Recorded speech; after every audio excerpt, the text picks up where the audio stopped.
Richie Mo'unga is back in the All Blacks, but does that mean the number 10 jersey is his again? Some fans already think so. Others believe the All Blacks have moved on, and honestly, this is where it gets interesting. Richie has 56 test caps, 7 Super Rugby titles, and more big game experience than almost anyone else competing for that jersey.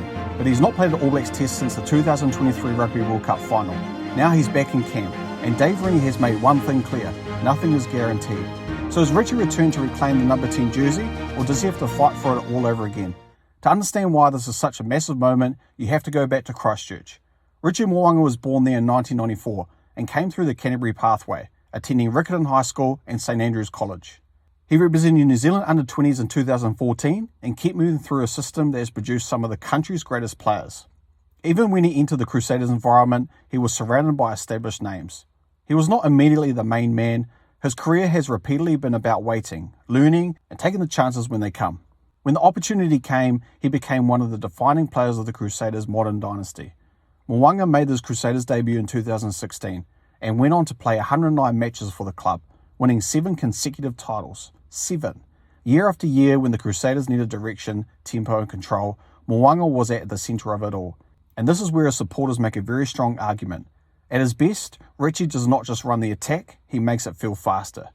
He's listed at 176 centimetres tall and 83 kilograms, so he's not the biggest number 10 in the world, but that has never been the point. His game has been built around movement, acceleration, footwork, and the ability to take the ball to the defensive line before making a decision. He can play flat, he can release runners, and is dangerous enough to force defenders to worry about him personally. When that happens, space appears elsewhere. Add his kicking game, experience, and composure in high-pressure matches, and you can see why he becomes so successful. But here's where the debate gets really interesting.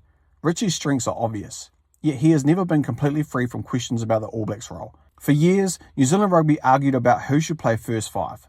Could Mo'unga control a test match as effectively as he controlled a Crusaders game? Did the All Blacks get the absolute best version out of him? Those are opinions, not settled facts, but the debate existed because the competition was so intense. The number 10 jersey is never simply handed over, and even after becoming a regular, Mo'unga had to keep proving himself. His All Blacks career began in 2017 and eventually reached 56 test caps before leaving New Zealand after the 2023 Rugby World Cup. His last test came in that World Cup final against South Africa. 2 World Cup campaigns, dozens of tests, and some of the biggest matches rugby can produce were now part of his experience. But then everything changed. Mo'unga moved to Japan for Toshiba Brave Lupus Tokyo, making himself unavailable for the All Blacks selection under New Zealand Rugby's overseas eligibility rules. And this is where people should be careful with the word gone. Richie did not disappear from rugby. He left the All Blacks environment, but he kept playing at a high level in Japan. He won back-to-back Japan Rugby 1 League titles with Toshiba Brave Lupus, and in the 2025 final, he played despite a fractured hand and was named player of the match. That tells you something about his competitiveness. The answer started arriving in Canterbury. Mo'unga returned to New Zealand Rugby in 2026 and became eligible again by playing for Canterbury. He did not need long to make his impact, scoring a match-winning try against Auckland and helping Canterbury reclaim the Ranfurly Shield. Then Billy Proctor was injured in South Africa. The door opened and Richie Mo'unga was straight back into the All Blacks conversation.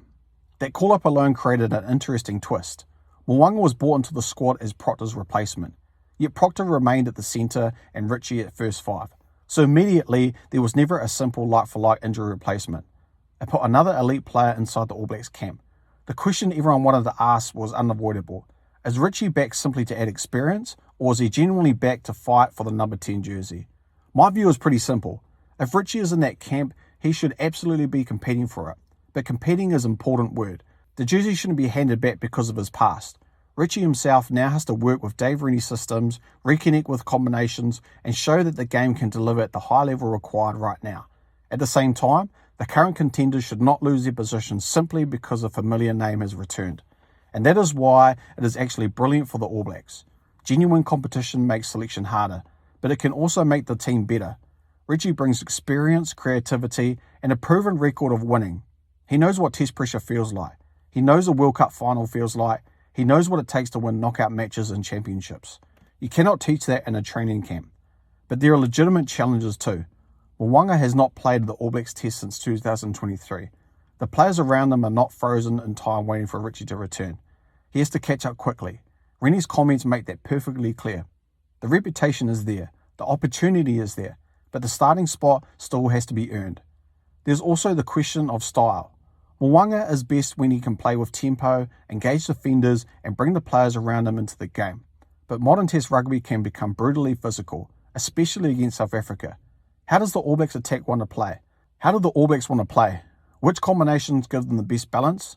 Who controls territory? Who takes the defensive decisions? Who manages the final 10 minutes when one mistake can decide a test? Those are the questions that should decide the number 10 jersey, not sentiment. I genuinely think this is why Richie's return could create selection debates heading towards the 2027 Rugby World Cup. He has returned at 32 with 56 tests of experience and a proven record in New Zealand and Japan. He is not a young prospect being brought into the team environment, but the next World Cup is getting closer, and every player will be judged on what they can do. So, Richie Mo'unga takes the All Blacks 10 jersey again? Honestly, nobody can factually answer that today. What we can say is that he is officially back in the squad. He has a chance to prove himself, and Dave Rennie has made it clear that nothing will be handed to him. That is exactly how it should be. Because Richie Mo'unga's story has always been built on taking opportunities. From the Canterbury pathway to Crusaders, from waiting behind established players to becoming a 7-time Super Rugby champion, and from leaving New Zealand to becoming a champion in Japan, his career has been defined by what happens when the moment arrives. Now the opportunity of his career might be in front of him again. He is back in black. But will he wear the number 10 jersey? That is the question. And I want to know what you think. If you were picking the All Blacks for their biggest test tomorrow, who would you start at number 10? Richie Mo'unga, Beauden Barrett, Damian McKenzie, or Ruben Love? Or somebody else entirely? Let me know your thoughts in the comments below. Ever wanted to create your own Rugby Highlights channel just like this one? With my course, the YouTube Creator Toolkit, I show you exactly how I do it. From the tools I use to the templates I built. You get everything. Just copy, paste, and start creating. Learn how to grow your channel, keep viewers hooked, and turn views into income. Click the link in the description below to learn more and start your channel today. Now back to the video. And if you enjoyed this video, don't forget to like, share, and subscribe for more rugby content just like this. Thanks for watching, guys, and I'll see you next time. Peace! Scott Barrett again out the back for Mo'unga, and then the hole for Geordie Barrett. He's got Aaron Smith up the middle. Richie Mo'unga absolutely falls from that on a Jaeger. Out with Geordie Barrett, who settles. Flying through the line, and now the lovely interchange of passes, and this time round, Mo'unga, he's got a bit of time, Richie Mo'unga. Oh, he does it well, and he initiates a counter-attack. joining in at the tail, and over, but held up. So Malcolm Marks taking on Whitelock and Mo'unga. We're not sure. We'll look. And they'll go again. A little bit of space here for Mo'unga. Getting on the outside, Richie Mo'unga. Oh, brilliant. Turns it back in field. Cody Taylor scores. Mo'unga is back. Some wonderful stepping from Richie Mo'unga. Richie Mo'unga to himself. Regathers. But here's the chance for the Crusaders before half-time. Mo'unga floats it wide. And Kevin Ross is in for a second. New Zealand get a bit of a shove on now, and they go down again, so they'll play once more. This time it's for Geordie Barrett. Mo'unga goes himself, and it's Richie Mo'unga sliding across the line. Now Drummond works it away. Mo'unga goes wide, and the try is scored.